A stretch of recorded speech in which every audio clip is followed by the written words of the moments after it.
Welcome to the second unit in AP Psychology at Granby High School. This unit is about cognition, and as we discuss cognition, we're going to break it down into three separate subunits. One is going to be about memory, one is going to be about thinking and problem solving, and the third one's going to be about language and communication. And so this is the start of that first subunit, an introduction to memory. Before we get into memory, we are going to give a quick definition of what cognitive psychology actually is.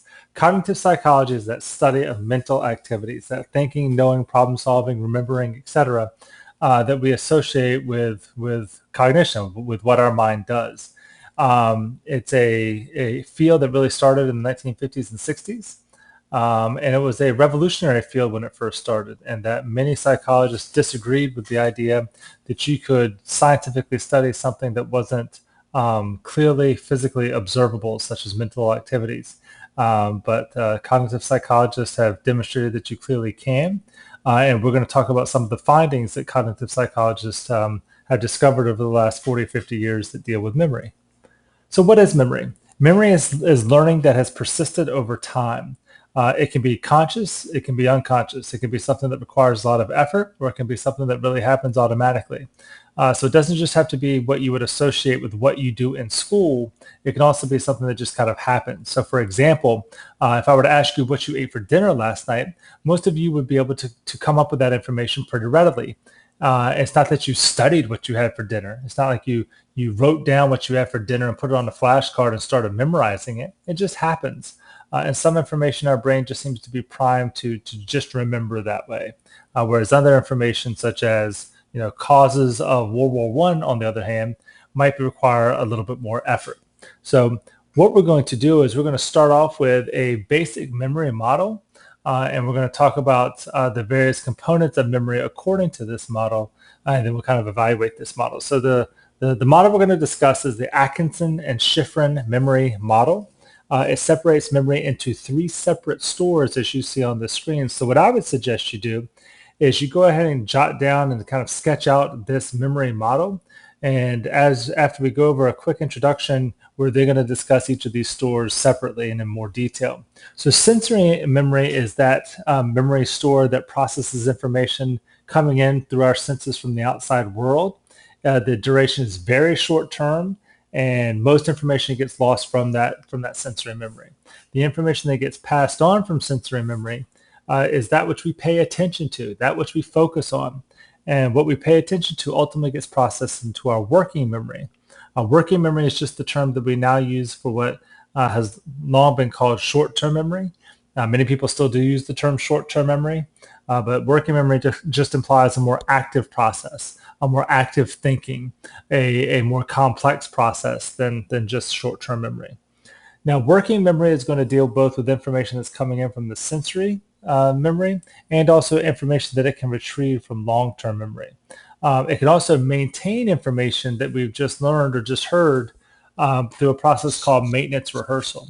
And the easy way to think about this is if someone that you like is giving you their phone number, and you don't have anything to write it down on, and you don't have your phone in which you could store that phone number, maintenance rehearsal is that process you would go through as you're repeating their phone number over and over and over to you.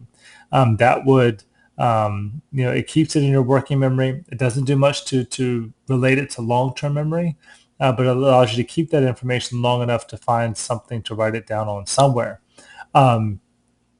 That would differentiate from, say, if they gave you a phone number and you were able to make the numbers mean something to you, like if they stood out to you in terms of representing dates or something along those lines, then that would be a process that might store that information into long-term memory because you're connecting it with meaning. Long-term memory is what we typically think of when we say the word memory. It's that stuff that is relatively permanent, that it persists over time, and it's that information that we can retrieve later when we need it. So this process that we've just discussed, this basic model, is really a model for effortful processing. It's a model for how our memory works when we have to really put in for some effort to figure out exactly or to actually remember something. But there is that process called unconscious processing as well, or the automatic processing. And again, it could be something such as what you had for dinner last night. It could be being able to remember that annoying song that you really don't like, but somehow the lyrics are stuck in your head. those would just be examples of what our brain seems to process automatically. So now let's dig in deeper into each of these memory stores. Sensory memory deals with that constant bombardment of sensory information. The what we touch, what we hear, what we smell, those basic senses. Information is constantly coming in, and we are constantly ignoring almost all of it. And we are very lucky that we do ignore almost all of it, or else we would be on the sensory overload and be overwhelmed with new information all the time. So for example, if you are currently sitting down, there's a certain pressure that the chair is exerting against your back. And it's not something that you really notice until we start to talk about it. And then it's something that you do start to notice. But otherwise, it's something that your body just ignored because you're so used to probably sitting in whatever chair you're in. Your nose is always in the line of, always within your field of vision, but we usually don't notice that your brain literally filters that out because it is not novel, it's not anything that's new, and it's not going to be anything that's going to help the brain to develop meaning from what it's taking in. So again, most information is not processed consciously. And then this is an extremely short, limited duration for memory. Visual information lasts a few milliseconds.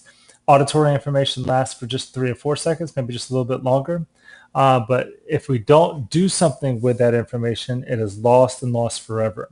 That something that we could do with this information is called paying attention to it. We literally focus on it, and what we focus on then starts to get processed by our working memory, which is what we'll discuss next. Working memory is simply that what is currently activated in our memory, what we are consciously processing, what we are consciously thinking about right now. So it could be information that's coming in from your sensory memory, or it could be information that you're retrieving from your long-term memory and deciding to actively process at this moment. So working memory is limited. It's limited both in capacity and in duration.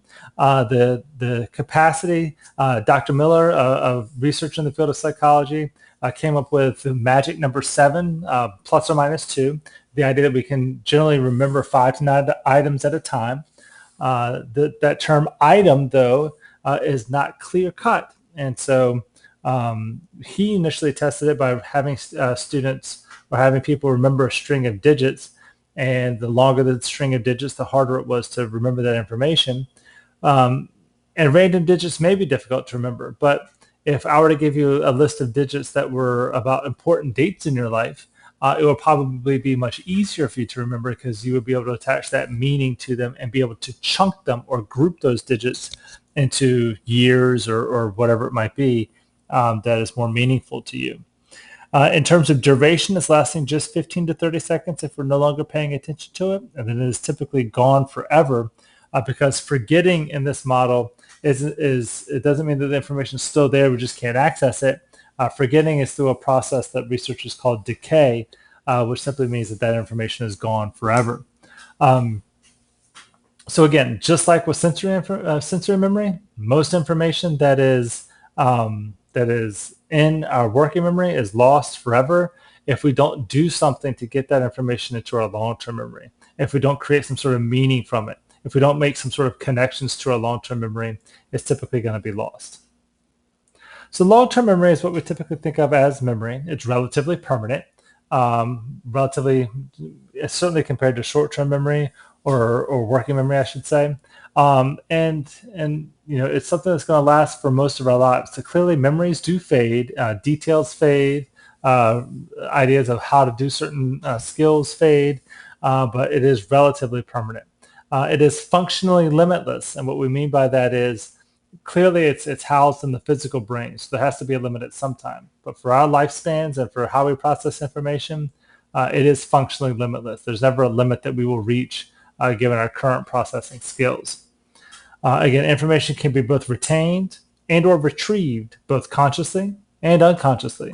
So you can make a conscious effort to remember information, or you could just, there's some information that you don't have to make any effort at all. And it can go both in the conscious route and the unconscious route. And again, when we compare this to short-term memory or working memory, with working memory, the forgetting was due to decay. Once it's gone forever. And long-term memory forgetting is thought to be because of a process called interference, in which other memories are interfering with your ability to remember this current memory.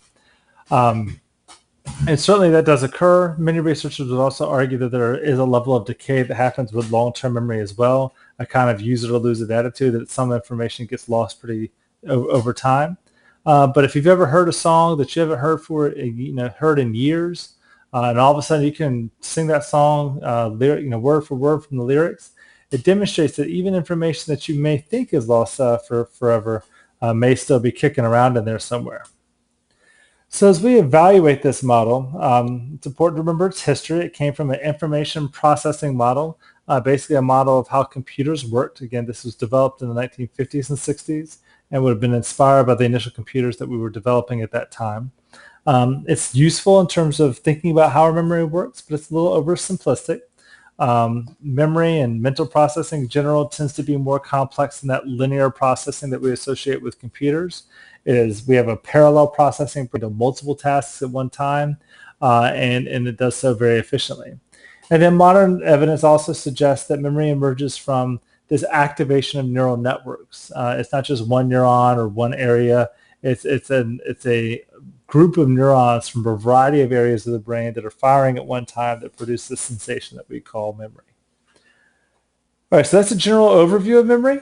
And as we go through the next few presentations, we're going to get into how we get stuff into our memory and then how we pull stuff back out of our memory. If you have any questions, you can email me at ghsteacher@gmail.com, or you can ask me in class. Otherwise, have a good night.